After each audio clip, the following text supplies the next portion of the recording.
সফলতা দেওয়ার মালিক হচ্ছে একমাত্র আল্লাহ। আল্লাহর উপর ভরসা রেখেই আমি একের পর এক ভিডিও আপলোড করছি।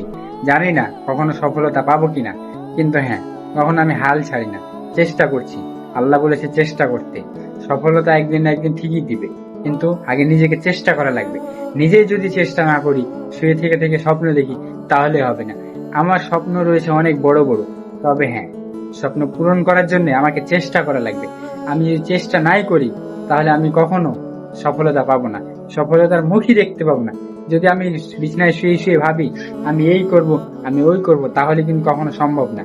হ্যাঁ, সম্ভব হবে তখনই যখন আমি নিজে চেষ্টা করব সেই স্বপ্নটাকে পূরণ করার জন্য। আমি চেষ্টা করছি ইউটিউব থেকে ইনকাম করার জন্য। হ্যাঁ, জানি আজ না হয়তো কাল, কাল না হলে পরশু, না হলে 5 বছর পর আমি ঠিকই ইউটিউব থেকে ইনকাম করতে পারবো, কিন্তু আমাকে চেষ্টা করতে হবে। আমি যদি চেষ্টা নাই করি, আমি যদি ভিডিও আপলোড নাই করি, আমি যদি ভিডিও না তৈরি করি, তাহলে কিন্তু আমি কখনো ইউটিউব থেকে ইনকাম করতে পারবো না। আমাকে ইনকাম করার জন্য কি করতে হবে?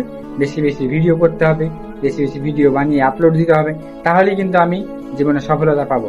আর এই সফলতার জন্য একের পর এক চেষ্টা করতেই আছি। আমি জানছি আমি 1000বার ব্যর্থ হয়েছি, তারপর আমি কিন্তু হাল ছাড়িনি।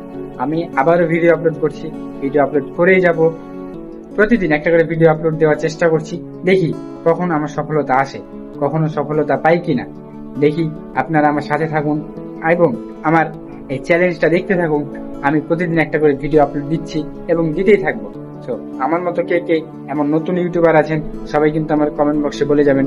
ধন্যবাদ সবাইকে। আসসালামু আলাইকুম, ভালো থাকবেন সবাই।